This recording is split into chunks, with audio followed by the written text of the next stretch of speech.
So y'all already know, I've been making yap sessions about the old Pokemon games again, going back to Gold, Silver, Crystal and finding weird little Easter eggs and shit like that. People have been enjoying those videos, and I've had a lot of people asking me, oh, when's Gen 3 coming? When are you going to start making videos about Fire Red, Leaf Green, especially since the Switch port came out?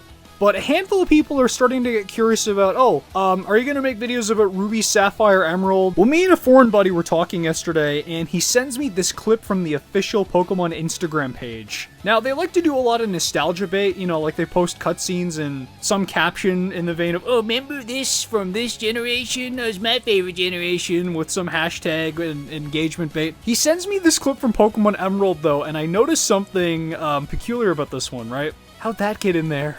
Nostalgia bait is one thing, giving us hope that Switch ports will come, right, with how bad this market is for those old Pokemon games, but what is that ESRB logo doing there, Game Freak? Now, if this really is Nintendo and Game Freak subtly hinting at Pokemon Emerald ports coming to the Switch this year, Chat!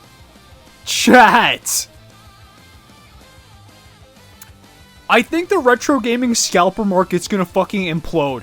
Like, this is going to be some cataclysmic Judgment Day shit if their demand for Pokemon Emerald dies. I don't often wish the downfall of, financial stuff like this often, but with how, blatantly, unnaturally, inflated the prices of these Pokemon games have gone up over the years, I've been rooting for this market to, actually get the wake-up slap for years, and finally, because Pokemon Emerald's always been, the creme de la creme when it comes to games that these retro game scalpers like to pimp out all the time. Despite the condition of the cartridge, it's always at least $300 a thing. Here's the thing, right? We rightfully like to break the scalpers' balls for overcharging, $200 more, $300 more for these old Game Boy games than they should be. But we've also kind of been, enabling it at the same time, right? These people who want more Pokemon Emerald files for their shiny hunt, or,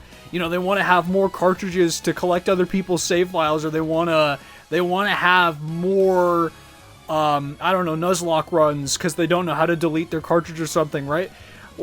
Yeah, the people reselling the games for that much money are shit, but, at the same time, this demand, right? This demand to have more copies of Pokemon Emerald now and not care how much it costs, this might finally be our chance to undo that and, in both fronts, properly give this market the fucking wake-up slap it deserves,